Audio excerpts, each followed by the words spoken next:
Hey guys, welcome to the fourth episode of Outsiders Opinions. We discussed four NFL franchises that are Super Bowl or bust this year. The link is on screen and also in the video description. Please make sure to subscribe and click on the bell to get notified when we drop our episodes. Today, Austin and I recap the NHL playoffs. Before we do that, let's introduce our very anticipated special guest.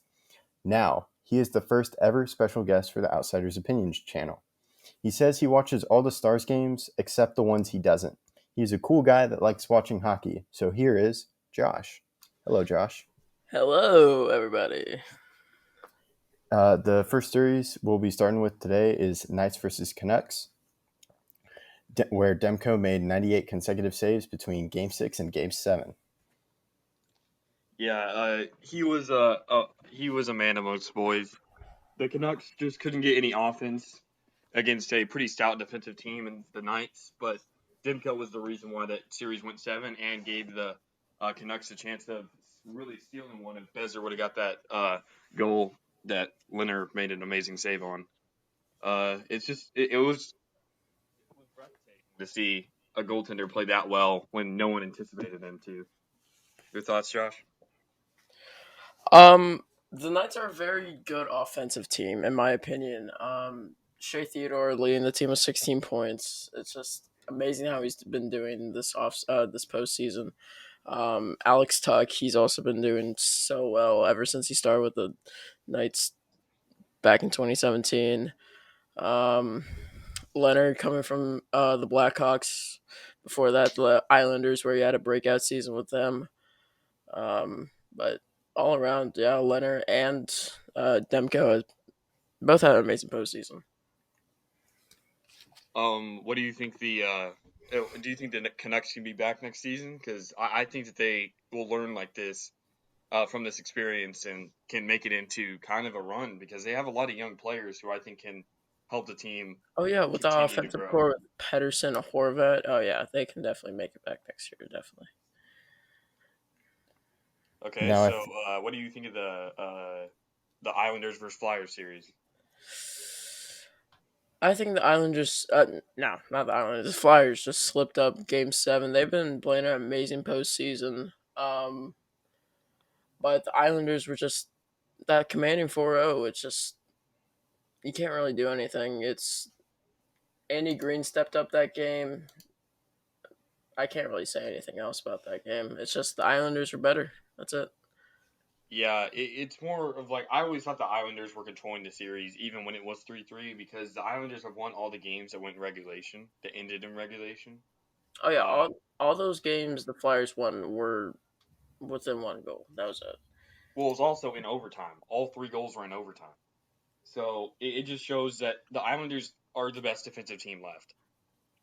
And their goalies, Thomas Greiss and Varlamov, have been playing outstanding these playoffs. I think I know for a fact Thomas Greiss has a 960 save percentage, which I believe is second only behind Demko in the playoffs. So they are getting stout goaltending, and also the thing that the Islanders do is they prevent shots from the center of the ice. They just push it to the outside where Grice or Varlamov can see it, and they normally make the save. The difference is the Islanders aren't a terribly fast team, while they do have some fast players like Barzell. Uh, they gotta work on making sure they don't get breaks because that's how the Flyers got a 3-0 lead, and I think game 2 is because the Kevin Hayes would just go right back past everyone. They'd make a good pass, and then the defensemen are not fast enough to get back. But as long as the Islanders can cut that down and stop the like players like Braden Point and Kucherov next series, they should be fine. But going on to the Flyers, Carter Hart has been amazing. He's young and he's learning. He reminds me of a young Carey Price, to be honest. And that's one of his idols. He said it's impressive to watch a goaltender have so much poise after never being in the playoffs before. The Flyers, I don't know how to think about them because they have some older players like Giroux, but it'll be interesting to see how they go moving forward. now I think we can move to the Avalanche versus Stars. And this is the first time the Stars are advancing to the Western Conference Final since 2008. Josh, I know you are a huge fan, and so is Austin. So how do y'all feel about this? The Stars, their offensive core, well, most of their defensemen are really offensive sided. Klingberg, Heiskanen is basically Conn Smythe worthy at this point. 21 points, leading the team. Um, Kudobin, and that it's amazing how he's been doing with Bishop injured. I definitely think that this is both Avalanche and this Vegas series is going to be his series. Bishop will not be in that, in my opinion, for the rest of the postseason.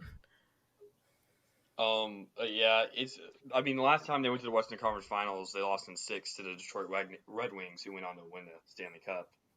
But it's amazing to see these young players out of nowhere, these rookies, come up and make amazing plays to help continue a playoff run. That's what you need. Players do that every year, where they're not anticipated to do anything, and those are normally the ones that make the difference in the end. And that was Kiviranta this year, who scored the only rookie to score a hat trick in Game 7. And the last person to score a hat trick in Game 7 was Wayne Gretzky back in 1993 with the Kings. But I mean, Michael Hutchinson was their third goaltender for the Avalanche, and how he performed as a third goaltender really impressed me. As I believe he had a 910 or 911 save percentage, which It is was really good 9-10. for a first-time postseason player who's put it up against a very stout offensive team right now in the Stars. The thing was injuries with the Avalanche. I believe if they stayed healthy, they would have had a much better chance of winning.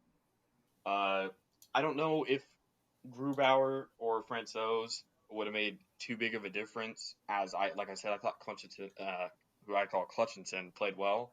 I thought he did, but it was definitely the big injuries to uh, their star players like Landeskog and the ones who they can't really live without, and they got injured.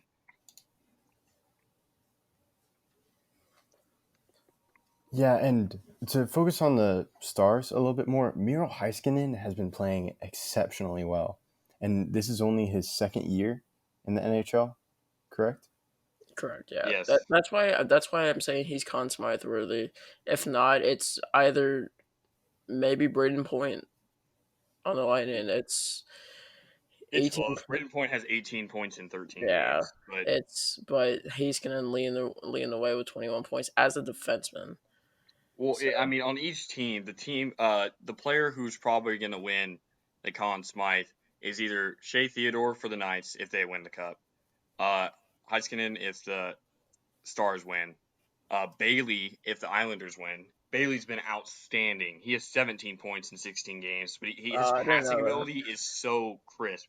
And then obviously, like you said, Braden Point if the Lightning win, and Kucherov doesn't pick up. While he has played well, it's not been the same. And that's a good way to go right into Lightning I versus don't Bruins. think, in my opinion, Kucherov hasn't been playing the same since last year.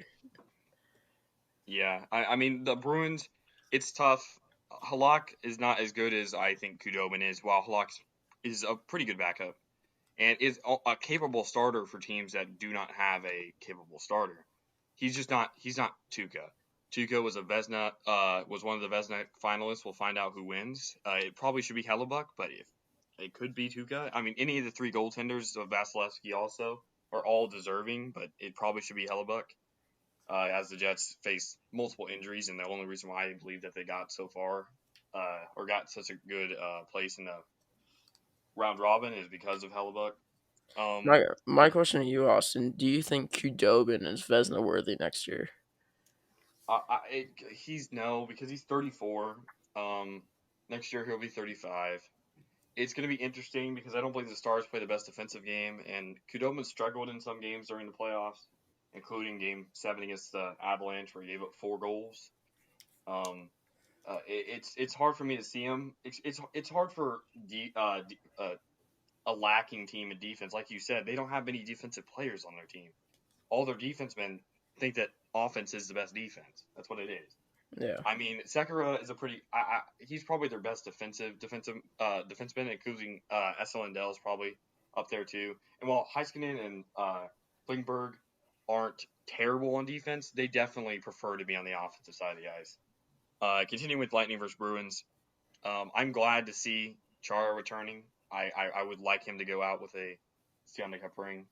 Uh, the Lightning were just overpowering as the Bruins' last chance is next year. Their players are getting older, and they need to make sure that I don't know how long Tuukka's contract. I don't. His contract expires after next season, and I think he will retire after then. I don't know. I think he. While I do understand why he left, I'm not that mad about it. He definitely was a big factor on the team and would have made a difference. And while I understand why he left, I hope he just brings it next year for which could be his last. What do you think, Josh? If it is his last season as a Bruin, then any team that picks him up is gonna have a breakout season. Which, in my opinion, it should either be the Red Wings. Their goaltending is terrible. Um, their offensive capabilities are absolutely terrible. They need to pick up somebody. Um, Andrew Cogliano's contract's running out soon. They could pick up Cogs soon. Um, but yeah, that's if anyone picks up Tuca, they're gonna have a breakout season. Yeah. Um. Uh. I. Do you want to move on to the Knights versus Stars? Which Sure, game why one not? was? Game one was last night. Yeah. I'll just give a little recap here. The Stars had an early lead. Within the first half of the first period, they scored one, and they kept up their defensive capabilities up until the end of the game and won the game 1-0. And Yeah. now, Yeah. I mean, it was outstanding to see the Stars actually play a defensive minded game. Well, I believe their best offense. I mean, their best defense was their offense. They kept on pressing and pressing and pressing, and they really showed that they could stay with a team like the Knights who are more defensive based. While they do have amazing offensive players, they do have great defensive players like Mark Stone. Mark Stone's one of the best. He's always a Selke caliber player, and he's outstanding. He was outstanding with Ottawa, and the fact that the Knights have him now, it's just almost unfair. He did miss about half the game or so. He got hit in the face with I think a stick or a puck or something, and he or maybe a hit and then he went back to the locker room. I think he returned at the end of the second period after leaving early in the first. Um, the Stars need to take advantage of this lead that they got. They will not have another game where they win 1-0 against a powerhouse like this in the Knights. So they need to make sure that they can get Sagan, Ben, Radulov, that line right there, who don't really play with each other anymore, but those Yeah. are their best players offensively are supposed to be. And they obviously have Perry, Pavelski, Guryanov, who's having amazing playoffs. I like their lineup with Hintz, their line with Hintz, Guryanov, and Kiviranta because that's a very, very, Oh yeah, very the young. young guns. The Yes, young guns. So, it's just putting all the young guys together and being like, okay, go out there and do something. But I mean, it's awesome to see but that that line line actually has been flourish. producing. That line has been producing. Well, it showed in the game 7 against Colorado. Yeah. Yeah, it's a 23, a 24, and I think Guryanov's 22 or something like that. But But I it's what were you go saying? ahead, Austin. Go ahead. Well, it's just that all the players are so young, and it's impressive to see them exceed my expectations. to look on the opposite side for the Knights, they were without forward Ryan Reeves as he was suspended for his actions in Game 7 against the Canucks. Do you think he'll probably be coming back next game? Is that a good thing for the Knights? It is. It keeps their physical game better. And while I don't believe that Ryan Reeves is all that great offensively or even defensively, it's his physical presence why he's in the league. He's someone who gets in plenty of fights. He's someone who makes really hard hits and sometimes illegal hits. But he does bring a lot of firepower to the team and just hitting and just making his presence felt. Um, Yeah, so just to fix my mistake, Gurionov is 23, Hentz is 23, and then Kiviranta is 24. So yeah, that's a lineup of all 24 and under, just excelling at the NHL level in the playoffs. And to look past this season, what does that lineup mean for the Stars' future? I didn't think the Stars' future was all that bright, as they have really old players like Kudobin, Perry, Pavelski, and then Better. older So, Radulov, and then players who I don't see them really getting better right now, like Sagan. And Sagan then Sagan hasn't been producing in the last 2 years, probably. he's been producing, but just it's not the same Tyler Sagan. It seems like someone who is while I don't want this to be the case, it seems like someone who's reached his peak. He this year he only had 50 points in 69 games. It's last year he had 80 points in 82 games, so that's his second highest point total he's ever had, and uh he just fell off this season. I don't know what it was, what happened with his mojo or whatever, but he just was not excelling. And him next year will be January 31st. He turns 29. So he needs to turn it up now, and he needs to be a big factor. He is a big factor in the playoffs, and if he can come through and be that player for the Stars will have a serious chance of winning the cup. They're doing this without who is supposed to be their best player in Sagan. But in the future, that lineup, to answer your question, Kevin, with Kiviranta, Gurionov, and Hentz will be the reason why the Stars can stay in contention years after players like Radulov and all those other players I mentioned retire. They need those young guns to stay around.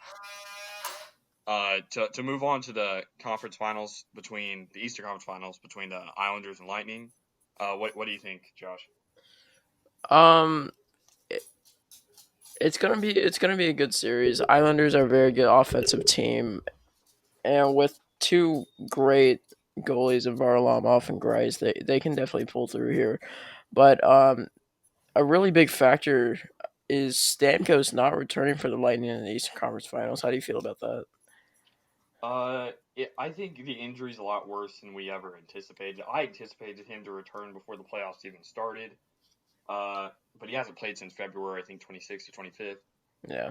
I disagree that the Islanders are a great offensive team. I just think they make defensive stops that turn into offensive possessions. They'll make a great takeaway, and then someone like Beauvier or Brock Nelson, who's playing outstanding, will get the puck and just go on a 2-on-1 score. Their 2-on-1 game, 2-on-1 game is outstanding, and the Lightning Well, need to make sure that that's that why doesn't I'm happen. saying they're a good offensive team. Once they get those chances, they can score on those chances. Yeah, but those chances are created on the defensive end. It's because they're so good on defense that those offensive possessions can come in and be productive. Okay, let's Uh, just to say they're equally good. to go on to the Lightning, Kucherov has been playing outstanding, but I don't believe that he's 100% what he was last season during the regular season, obviously, because he did not play well against the Blue Jackets. But I uh, don't think any of the Lightning did. yeah, that's probably true. So Braden Point has if been they give up absolutely. What did you say? if they give up that, they can't forget about that Columbus series. They just can't forget it. No Tampa fan will forget that Columbus series. It's They're basically easy embedded to into their forget if they win minds. a championship this year, though. True. Very easy to forget once you win a championship. All the heartbreak that's happened to so many franchises is gone once you win a championship. I think that's why Toronto is struggling so much right now. That's also No why one will remember Buffalo's. the years and years That's and also years why of the Sabres suck, because there's every fan is stuck on 1999. So basically. Uh, Braden Point has been absolutely outstanding. Bogosian has been a surprise addition to their offense, who I didn't think would make that big of an impact. Their third line's been amazing, scoring wise and defensive wise.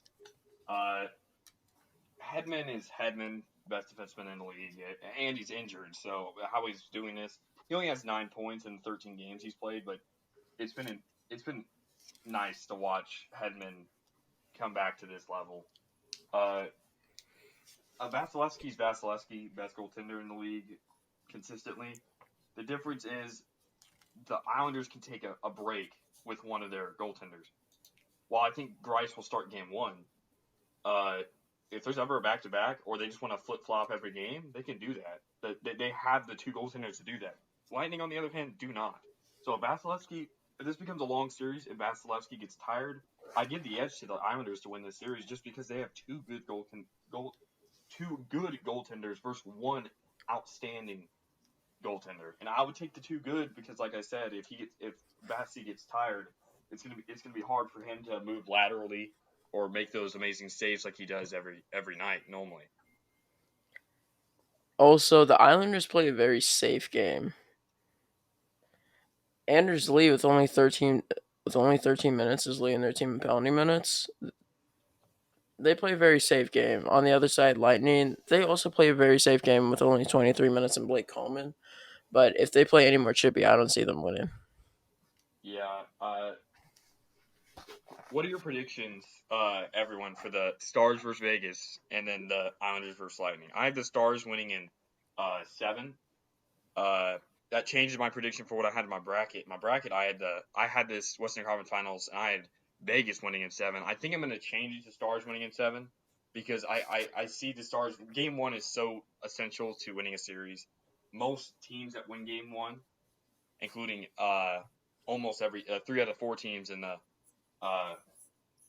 the second round, the only team being the Bruins, who won Game 1 and then lost the last 4. But winning Game 1 is essential to winning a series. So I had the Stars winning in 7.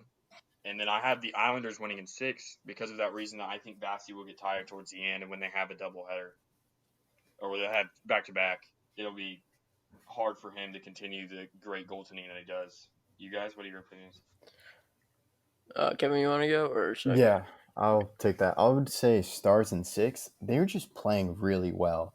And I think in the Avalanche, we saw the offense pick up, which is, I think, very key for the Stars, especially as you have Hudobin playing really well. So I have them winning it in 6, and then I have the Islanders winning in 6.